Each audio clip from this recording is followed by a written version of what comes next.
Is that Les coming in? Yes. All right. Hey, Les. We're just starting. Les. So glad you're here. You look so thinking.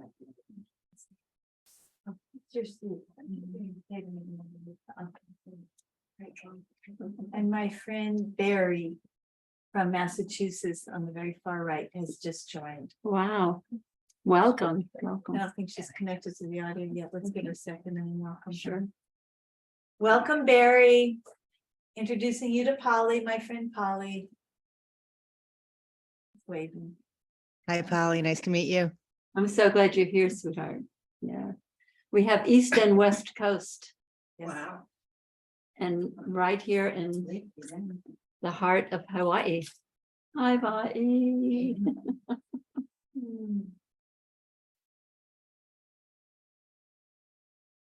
So this, just so anybody wants to see who's here. Oops, wrong way. Was it you and me? Yeah, you and me. No. It actually was the The right way? Now we're seeing you. Now, okay. Here we have this group. People here, everybody say hello, welcome. Okay.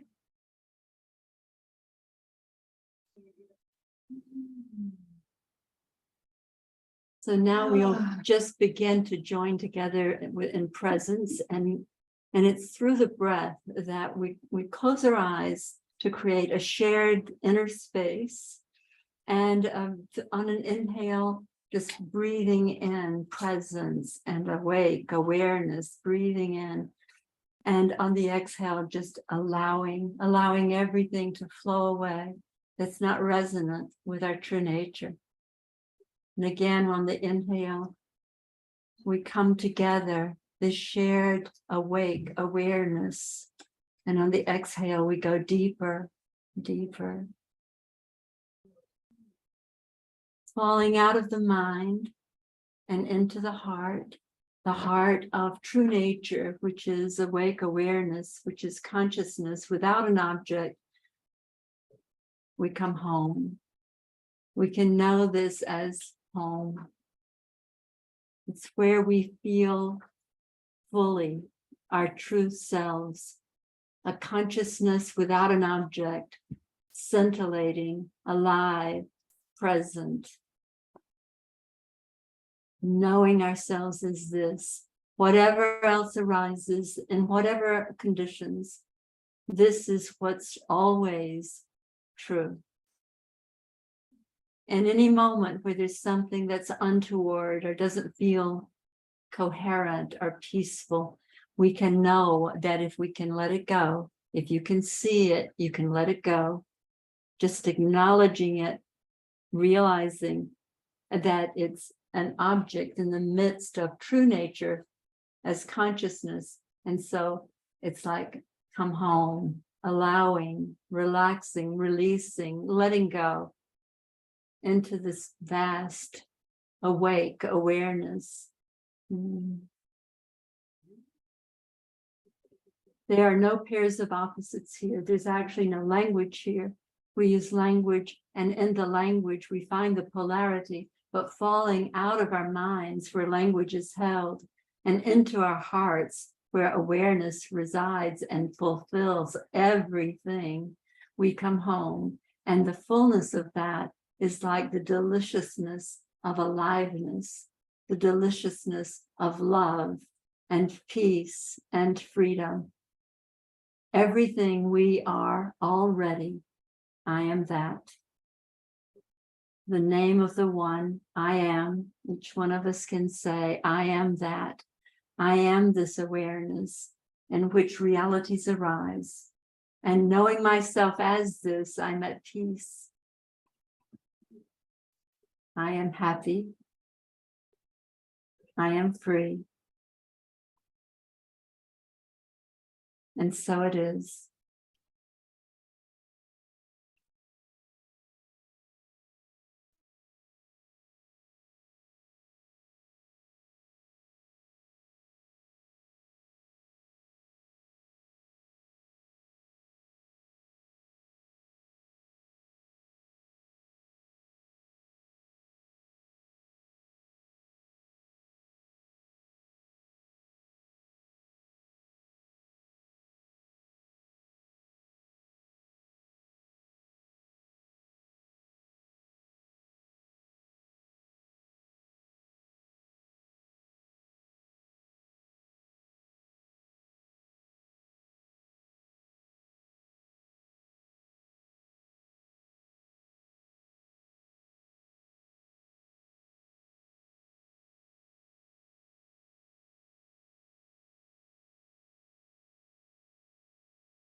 Sharing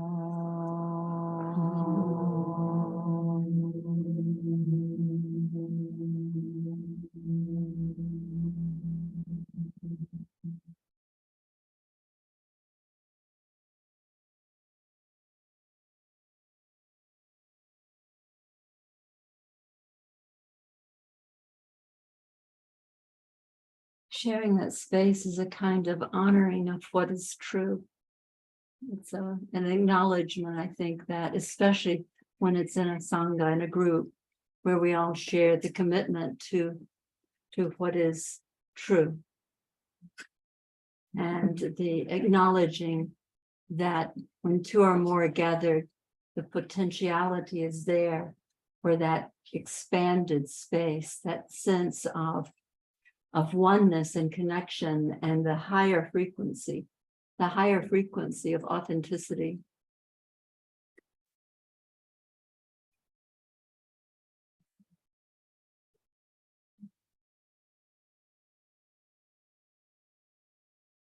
Identified as a person which originated in the kindergarten model of reality that I use, which originated with our earliest experience and conclusion about ourselves. Identified as that, then we've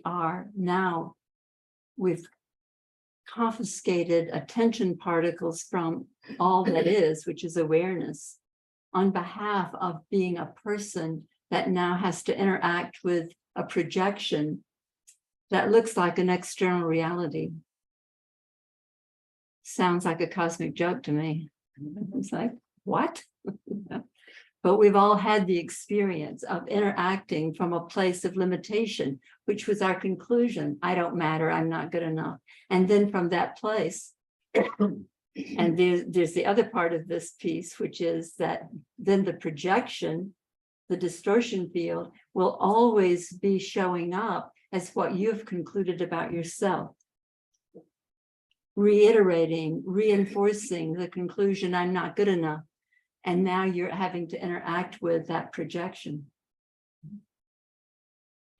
So we come to these places now because this awareness that is true nature is arising. It's arising in this reality, in this 3D reality that we think of as this planet, this world, our reality, however we think of it. And the opportunity here is for a frequency shift where we've been held and where identity and attention has been held. It's been in a duality of a right and wrong, a good and bad, and which is where the mind runs the show.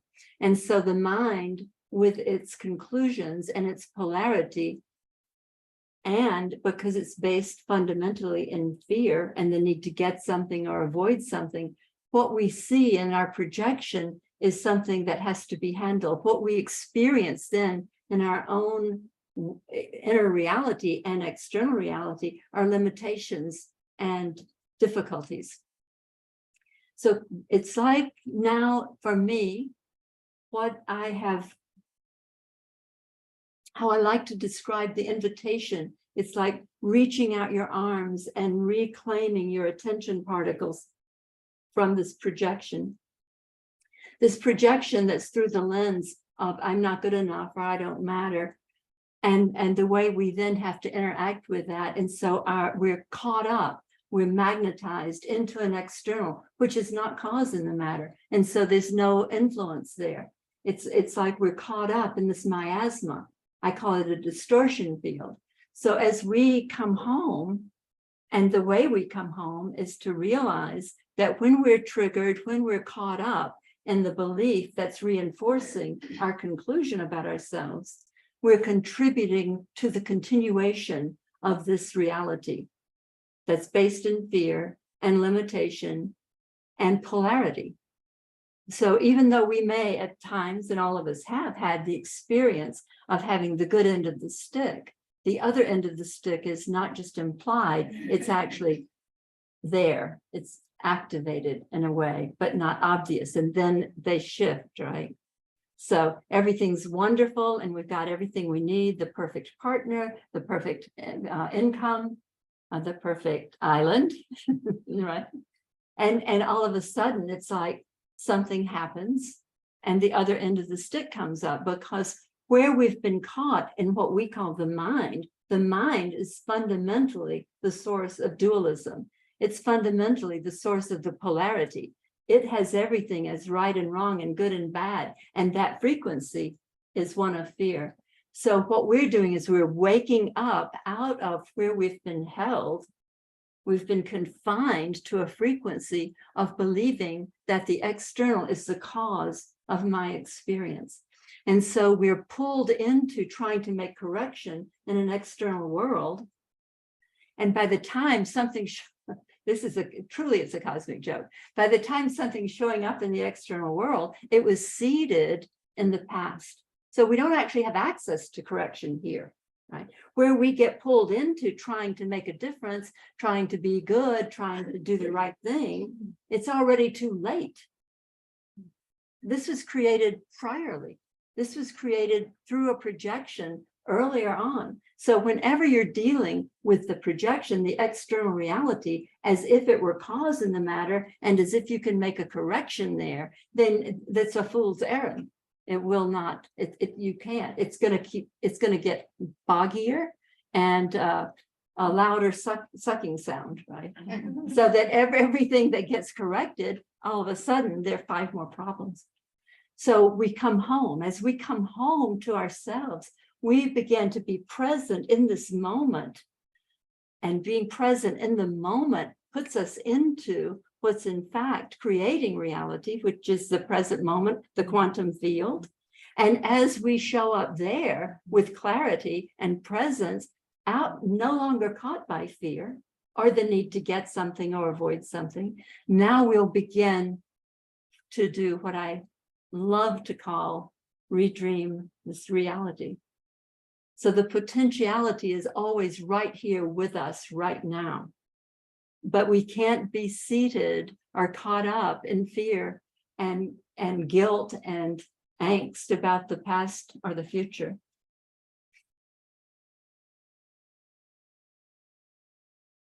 There's so much light on the planet now, whether it's because, we acknowledge what technology has done for all of us in terms of the experience of being connected, of having access and being able to share information and experience, right? So for me, that's kind of a kind of an indicator of what's possible. The oneness is in maybe the internet, who knows? It's like, but the oneness is becoming more and more available. The idea that we can be together with people on the east coast of the continent, with people on Maui and people on the west coast of the continent. And we know that our hearts are open and available for a new reality, for a new possibility. And it absolutely starts with us. It starts with each one of us. And it starts with this freeing up out of a limiting ego, fear-based identity that was created unavoidably with someone I was working with this morning. She was 18 months old, right? And then here comes an interloper kind of sibling. And all of a sudden, she's nowhere, no how, not me. I can't have what I want. And now she's turned, as we all do, whenever the wound occurs, it magnetizes us toward an external reality, which already is a projection of the fear, right? And now we're trying to get something or avoid something out there, trying to make a difference out there. We are caught up in using what looks like out there, in most cases in our family of origin, using what's out there as information about how I need to be so that mommy and daddy will be happier, or so that mommy will not get hit, or so that daddy will not be drinking, or whatever it is. But the child in every one of us had the experience of believing that what was going on out there, I could either do something about, and probably that what's actually happening out there is my fault, because we come in with the sense of being everything. And so we are already self-judging, believing that if I had been a good girl, they wouldn't be fighting, or any of those other stories. So what we're doing right now in consciousness, in the sense of what our true nature is, which is the awareness in which everything arises, is that it's incumbent upon us to start to know who we are and to stop believing a story that's gone on for at least this lifetime about limitation and about I'm not good enough, or whatever our conclusion was, the frequency of which will be fear-based. So the good news is that this is a frequency reality. And as we come home to ourselves, the frequency of fear falls away. And as we know ourselves as present in this moment and available for, wow, aliveness, available for peace, available for our freedom and happy, because what's occurring that makes that possible is we are allowing our attachment to that earliest identity to simply dissolve, to see through we forgive ourselves for believing it. It was unavoidable for that little 2-year-old or for that little 5-year-old, right? But now, as awareness, as we bring that identity into the awake awareness that is true nature, we simply can see it. And if you can see it, you can dispel it. If you can see it, it is a creation. Whether it's an identity or a problem, this applies across the board. If you can see it, you can reclaim your attention and belief from it, and it simply will not be active in the same way.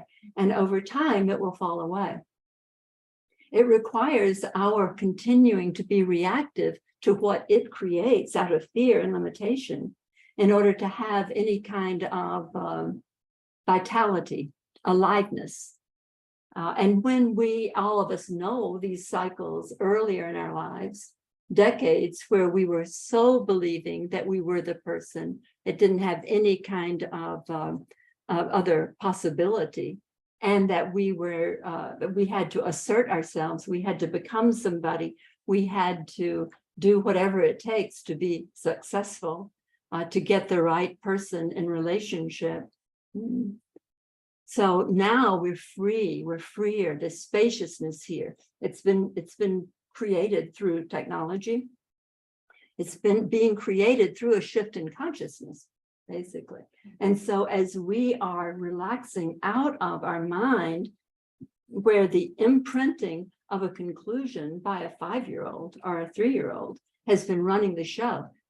I mean, this sounds a little bit facetious in a way, but what the energy, the frequency of that, the power of that for a conscious being, even though he or she was 5 or 2, the frequency of that conclusion was installed. It was installed into the energy field of this incarnating being. And that installation has been running the show. It was unacceptable, our conclusion about ourselves. I'm not good enough. And because it was unacceptable, it was repressed. And with that repression, that was like the subconscious installation of that as the identity. So the job we're having to do, it's kind of like an excavation. The good news is that we have access to it whenever we're triggered, whenever we're reactive, when we're caught in something that creates a knot in our belly, or tension in our shoulders, or anything that doesn't feel good, then we can be sure that's being triggered into that early conclusion.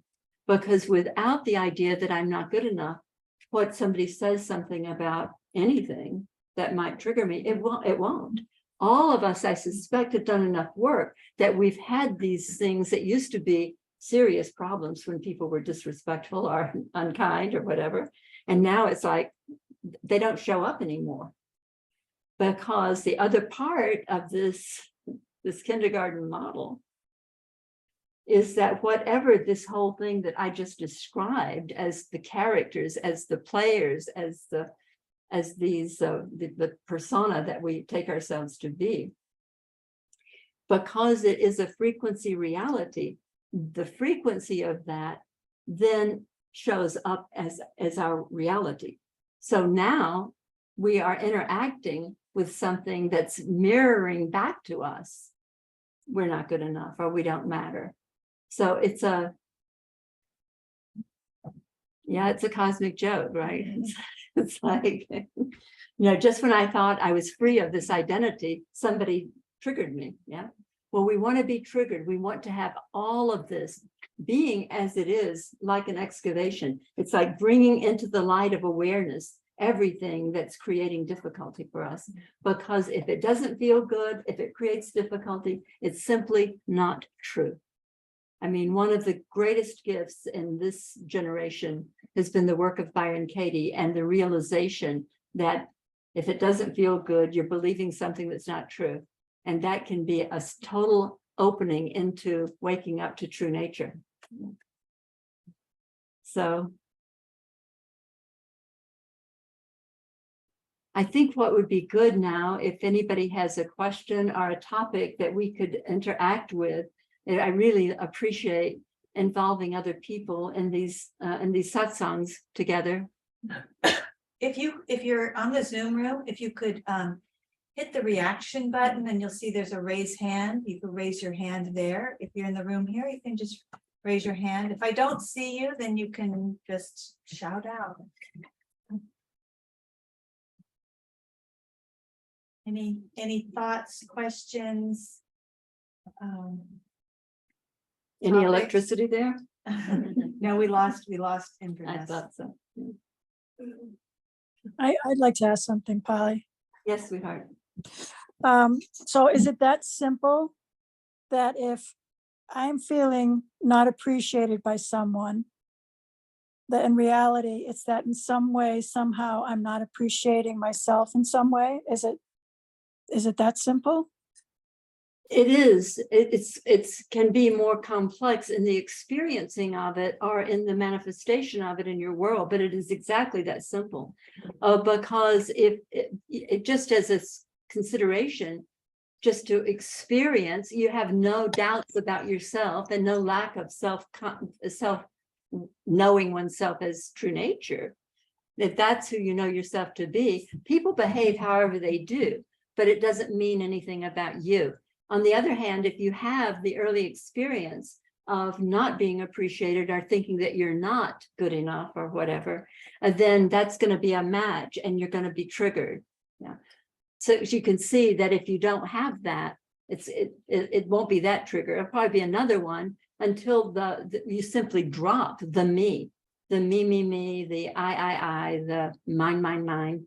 And when that psychological self has fallen away, you have the freedom and the presence to live powerfully through the design of this avatar, this body-mind unit, which we can get a clear handle on with human design. Some people prefer astrology, but it's like that. Yeah, whatever you're believing is going to show up in your world. This is the power of who we are, made in the image of the creator being, which is awake awareness. That's it. And I am that. So it's exactly that simple. Thanks, Maureen. Yeah. That gives me a lot more clarity. I understand it fully now. Good. Yeah. Thank you. So that's why a trigger is such a great thing, because when you do get triggered that way, it'll take you right to that early experience. And as everybody, most people on the call know, that what we use is something called the 6 steps to freedom. The process, the activating process is forgiveness. When you see that what you had concluded could never have been true, then forgiveness is automatic. It dispels that conclusion, I'm not good enough, or I don't matter. But the trigger is the beginning of the 6 steps. Yeah, Barry. Hi, so nice to be here and to meet you. And Robin, thanks for inviting me. I'm just having like this really strange experience. This morning I was driving to work and I put on the tapping app and I just picked a tapping and it was for I am enough. And I was struggling so much with like, did I pick the right tapping? Because I don't know if I struggle with being enough. Like I really went back and forth and then I went through the whole tapping exercise. And then I got to work and something happened at work with somebody I've been somewhat distanced from, through beliefs I'm sure I have myself. And he came into the room, wished me a happy new year and hugged me. And we've been like kind of estranged in the workplace. And I was like, so I'm just putting a few things together and then just sitting here listening to you tonight bring up this concept of not only am I enough, but I was the 18-month-old, and the other baby came along and I was like, you're just like blowing my mind here. So I feel like I'm just having something shown that needed to be shown to me today. I didn't really go looking for it. And I'm grateful for that. Yeah, well, it sounds like the tapping was exactly the right one. Mm, It ended up in a hug, right? mhm, mhm. So thank you. Well, thank you, Barry.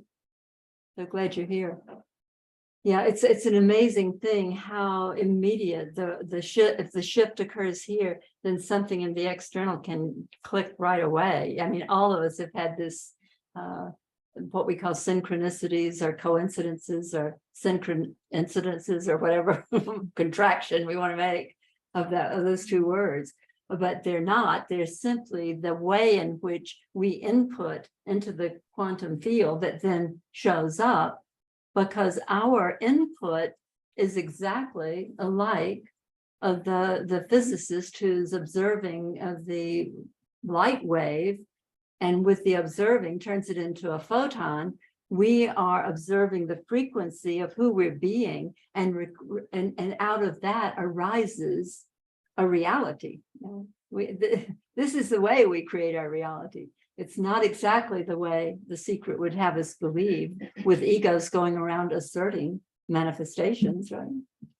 But the possibility of just the shift occurring, and then the response is right there, because awake awareness is the quantum field, and this what we think of as a local person, or a local expression of all that is.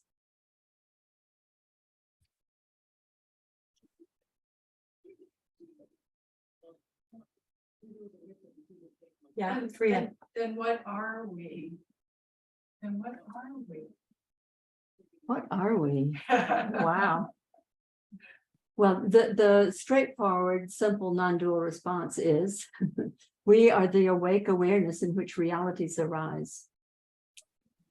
So it's like what's never not there with us is awareness.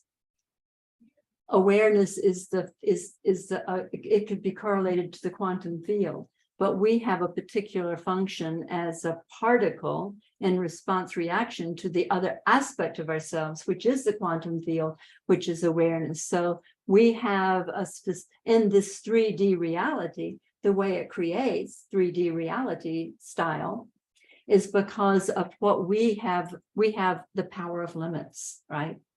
So and that shows up in our human design, that shows up in our astrology, but the whole thing is based in what's true, which is consciousness as cause in the matter, and however that gets shaped by consciousness. So does that help? Yeah, we're awareness. That's what's true, and that awareness is scintillating with possibility.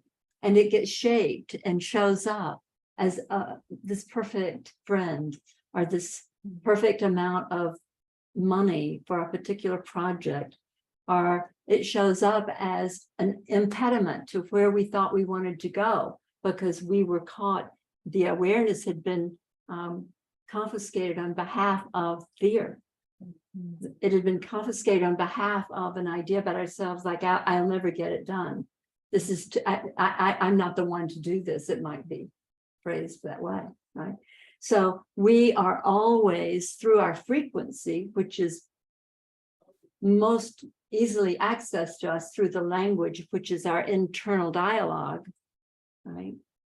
So we can start to tune in there, check in, if you have a feeling like a bit of tension, notice what that last thought was.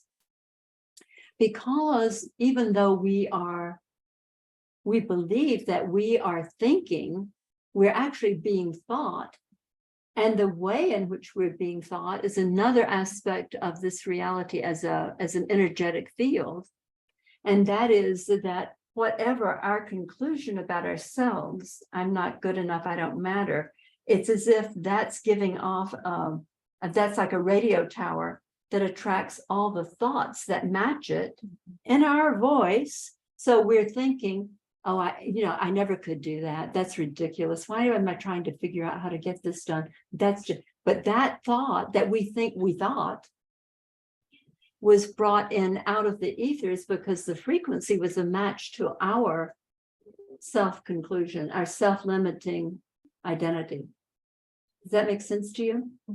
It's like we're giving off frequency all the time, and then our world is showing up based on that, and specifically based on the early wounding. The reason that we want to uncover this childhood wound that's been installed is that everything changes when it's brought into the light. It's what we don't know about ourselves that runs us. And because we resist it so much, from the time that we were that little toddler, we've resisted the idea that I'm not important, I don't matter anymore, whatever. And with that resistance, it gets compounded and pressed down.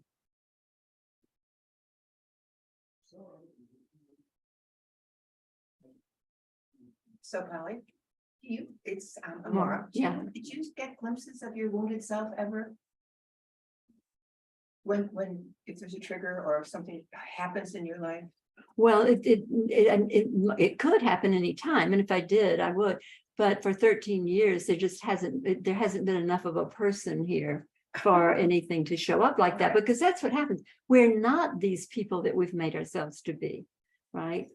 And that's actually what is implied and portended by what we call waking up. All that waking up is that you no longer believe the shit show that you made up when you were 4 years old. You don't believe that you are not good enough, or that you are bad, or you're guilty, or you're wrong. That simply falls away. And that's once that's fallen away, you see there's no frequency going into the field that shows up as being against you anymore. Now, it's not, the other thing is, because you identify more with awareness, which would be experienced as witness, right? And it doesn't carry a frequency of resistance. As you are more and more that, then your world is just what's happening, and you don't feel separated from it, because your self-judgment's fallen away. And so you're just with whatever is doing what's in front of you to do. And the freedom in that, the frequency of that, is actually the frequency of love. It's the frequency of the willingness to be one with, right? So there's no more resistance. Yeah. The more I hear you say it, the more I get it. Yeah. All right. Well, I can keep talking, honey. You're good at that.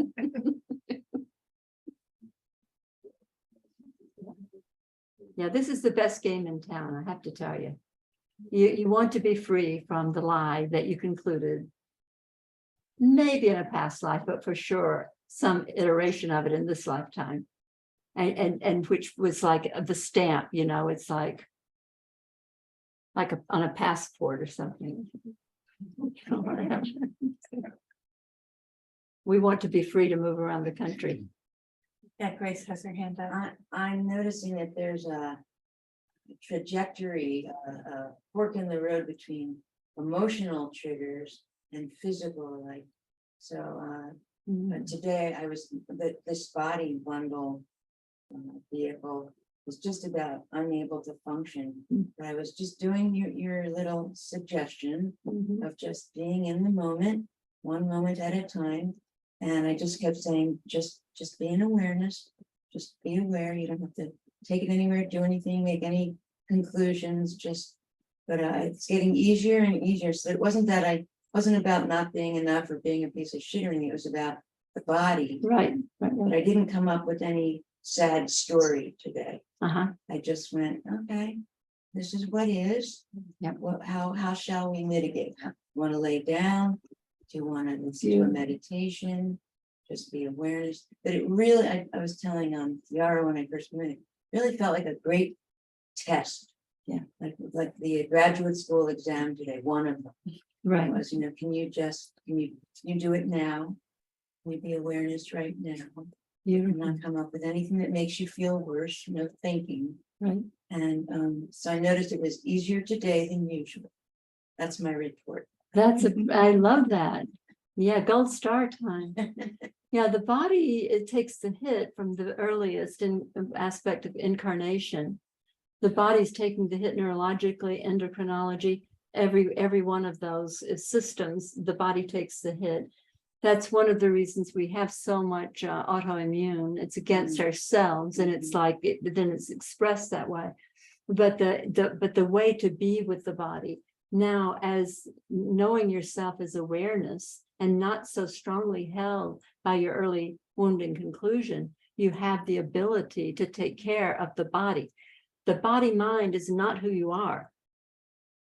Knowing ourselves as awareness in which the body mind arises. Our spirit, our true nature is not in this body mind. This body mind is in the awake awareness that is the field of consciousness that's showing up.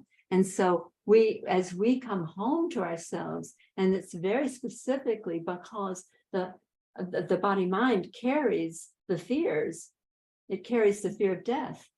It carries the fear of not getting taken care of not being loved. So all of the early conclusions about ourselves are typically generated out of the body mind. So as we start to take care of it, I mean, I don't know if everybody on Zoom today knows I have macular degeneration. At 83, I'm losing my eyesight. And people ask me, how do I do with that? Well, it's just what's happening. It just is not, it's what's happening to this body mind, but it doesn't mean anything about my experience, right? There are different things that I do. I sometimes say we should take care of our body mind the way we do a beloved pet. It's like, take it to the doctor, take it to do whatever, feed it appropriately, find out how it functions best, right? But to identify with the body mind is a big part of what falls away when we're no longer caught in our fear-based conclusion about ourselves. Because it was the child's adaptive behavior to try to be good, or to try to entertain daddy or help mommy or whatever. We simply turned away from our own body mind on behalf of an external reality that looks like there was some serious problems going on that scared the bejesus out of this baby girl, right? So it's like we got caught up, we got magnetized into this 3D reality, and we were magnetized into it with already a conclusion about ourselves that we couldn't hack it, that we weren't good enough or whatever. So the body mind is already beginning to take the energetic hit of that kind of rejection. Yeah. And then we live enough decades and it catches up. Yeah. Sometimes I wonder what would happen in the world, like the success-oriented thing of the world and gaining and making things happen and being productive and making livings and having great .coms. And if people were really in awareness, I wonder what would happen to those inclinations and motivations to succeed and look good and get more. And I wonder if we were trained from youth, what would happen to the world? Well, it wouldn't be fear-based anymore.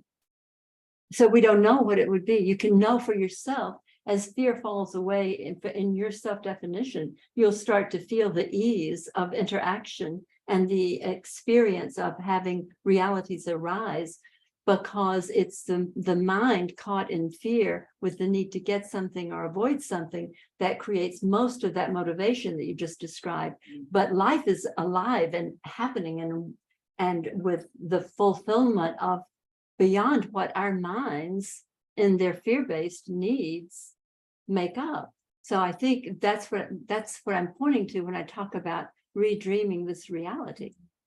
It's like no longer caught in fear, which creates the need to get more, or the need to prevail, or the need to overcome, or win, whatever, right? Those motivations are a very low frequency, and they create difficulty. They create the schism and the kind of polarity that ends up in war. And that's what this planet is, it's all about. So everything has been about consuming, getting more, eating more, having more. And in that, we see the results of that. So even something like cancer at the personal level is something that's out of control consuming, isn't it? So we have all of these indicators of the fear frequency and what it creates, and we begin to simply allow what's not true to fall away. And we have to question it. We can't just override it. I always say you can't afford the luxury of a positive thought. You've got to check it out. Negative thought. No. Positive thought? Yeah. You can't afford the luxury of a positive thought? Exactly. Yeah. I don't get it.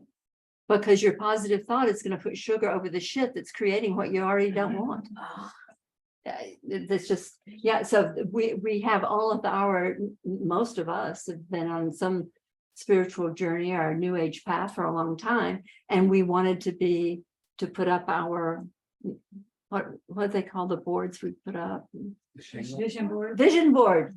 Yes.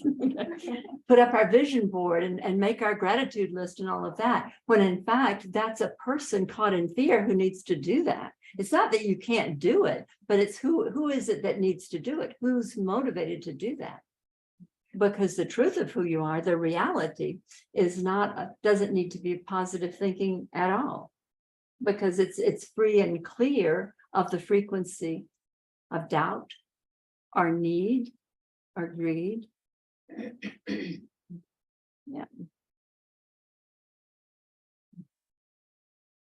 So the frequency of the awake awareness just is. You don't put a positive or negative spin on it. That's right. Yeah, that the frequency of our true nature, awake awareness of all that is, the frequency of that is already what we could call what I named the higher octave of love. It's like it's beyond and other, greater than what we can know as love. And so that frequency is in place for all of us, because our true nature is not touched by this display of duality and fear. It's not touched by that. That higher octave of love is that sound that runs realities in ways that our human mind can't grok. So what's occurred in the work that I've been doing for the last 13 years is that the highest frequency we can move towards, and part of the work that I do is working with people to start to be on their own behalf, because we self-abandon so early. So part of it is that to really get in touch with what do I want to experience, and to be responsible for that, rather than to project it on to somebody else as if they need to make me happy or need to take care of me, right? So what that moving, being on one's own behalf, and the other part of that is to simply become authentic, at least within oneself, to get in touch with what's true for you. Because like I pointed to earlier, with the earliest wounding, we gave up authenticity on behalf of trying to make a difference in a bad situation. So starting to become authentic, it's like, sometimes we hear people say things like, no is a whole sentence, right? It's like, or yes, but it's like coming home to be in touch with this, rather than using the external as the motivator or the prescriptor of how I should behave or what I should do. Who was I talking to? Caroline has a. Hi, Carolyn. Hi, honey. Hi. I had a moment today that was very important for me. And one of the words you used earlier was guilt, and I've been sort of preoccupying thoughts about guilt. And when you talked this about the story, the anecdote, the person you worked with, the 18-month-old experience, that triggered me to remember something that I'd like to share, and I'd love to comment. So the comment that was made to me a couple days ago that you know of, which was, I don't deserve this, that someone made to me. All of a sudden, I thought of myself as a child and my mother, who was very dysfunctional in every way. But it would be a very typical comment of hers to say, I don't deserve this. Wow. And no matter what, I mean, she might not have used those words, but it would be, the phrase would be something similar to provoke me feeling guilty, even though I was doing my very best to keep the family together and all of that. So it really did come to me today, what you were saying, that the reason I have been so triggered by this comment, because it's another person who's, I see a parallel there of a dysfunctional person who my heart's saying, he's right, he doesn't deserve this. I should be nicer. I should be, I mean, that's where the guilt comes, the whole flow of what did I do? And so on. So I just want to say that thank you for helping me today with that. Yeah. The limitation of our insulated, sort of isolated dynamic, especially as a child, where it's isolated just because of how old we are and how dependent we are. Right? But what happens with the idea that this is the whole picture, this is between me and this other person is the whole picture, and I'm guilty, right? That's what's not true. That's what's not true about this reality.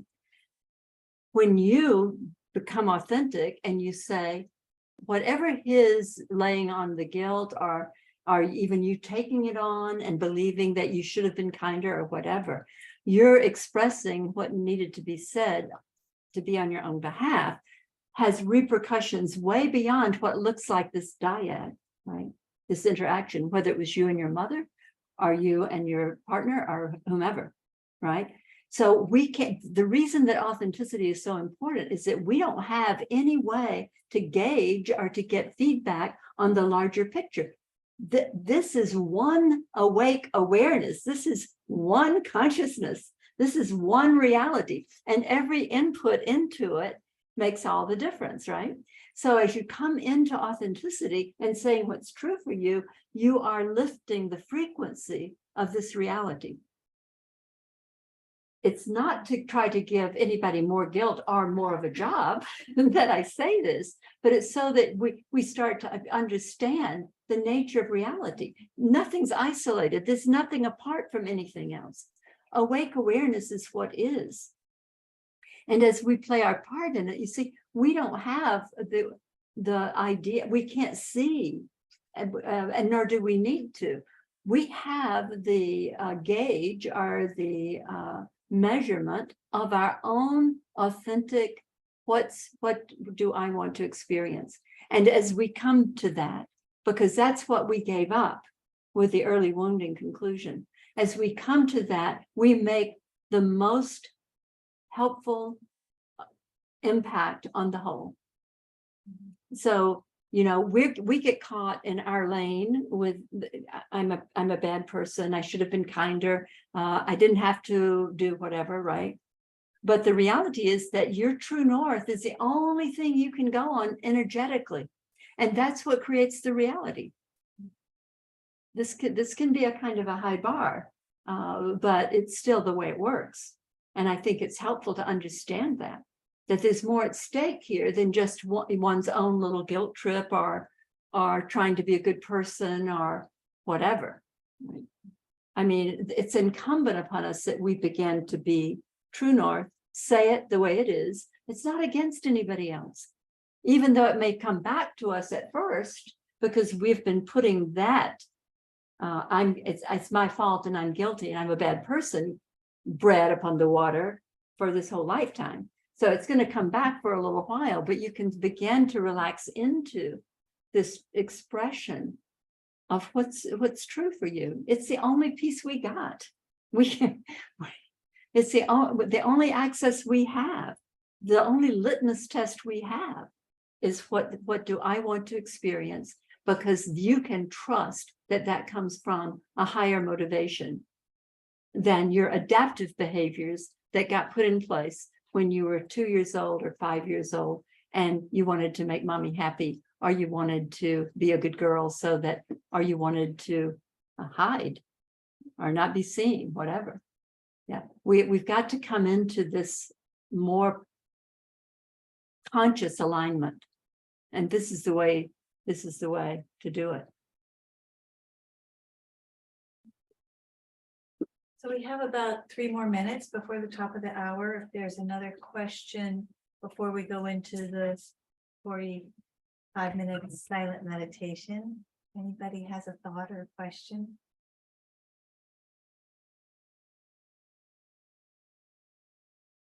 I just want to thank you, Pali, for your beautiful download today. No, It you're really so rang. welcome. Yeah. Everybody participated. I appreciate everybody's presence and attention to what we're doing together, because there's only one of us here.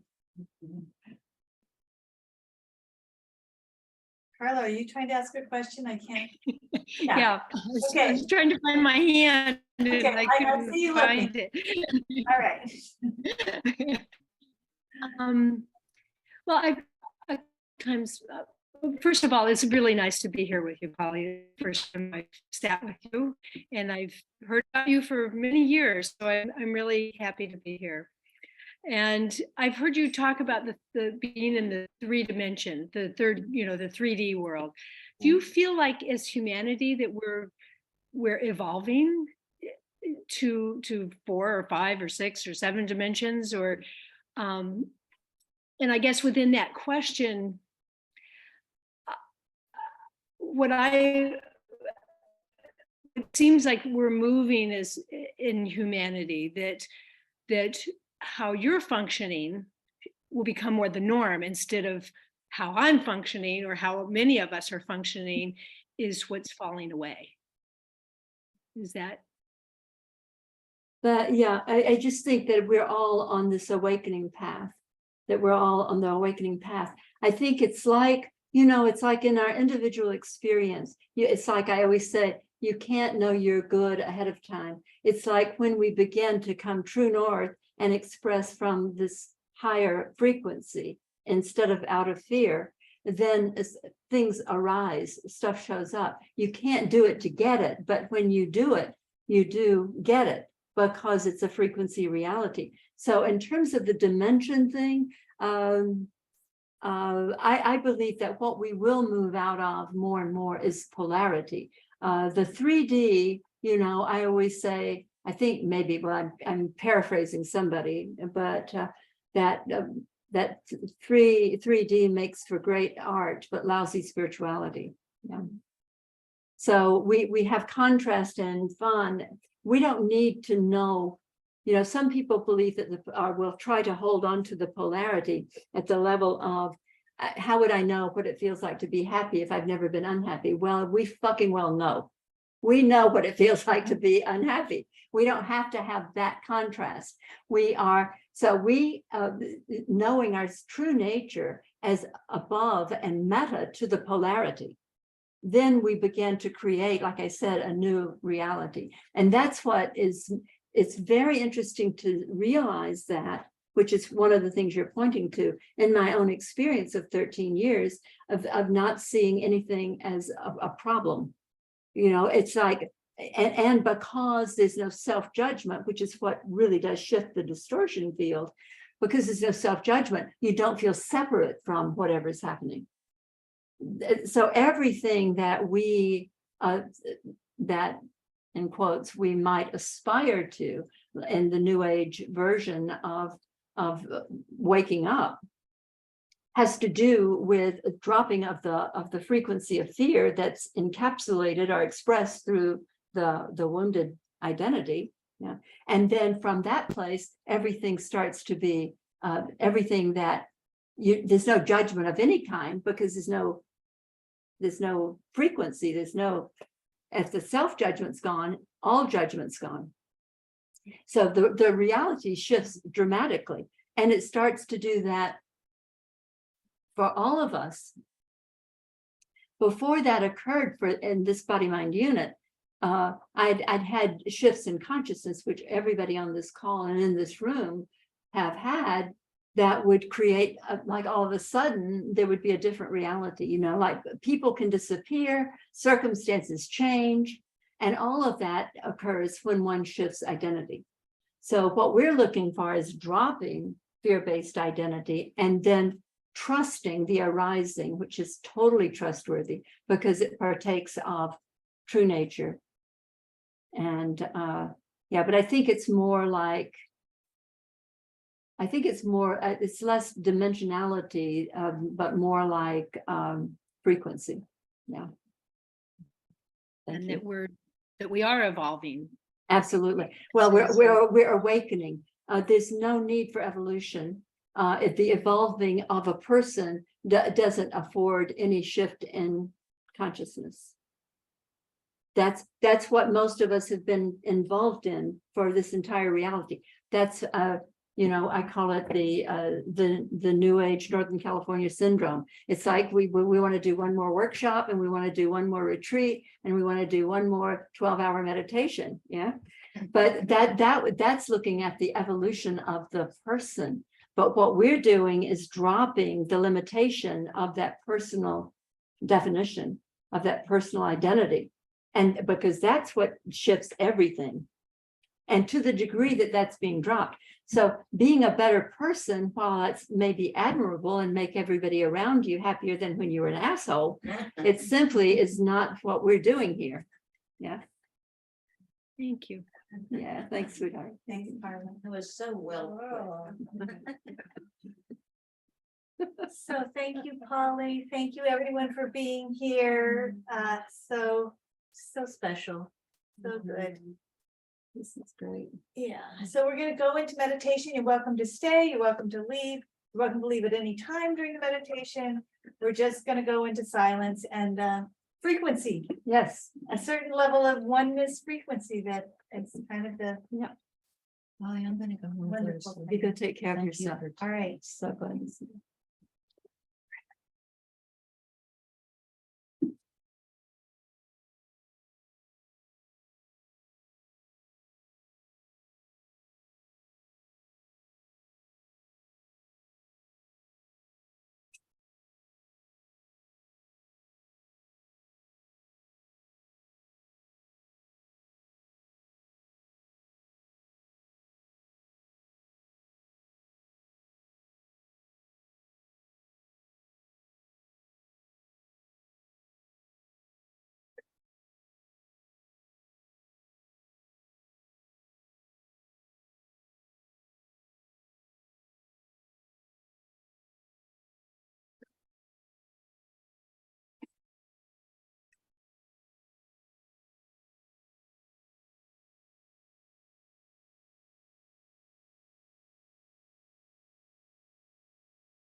Thank you, everyone.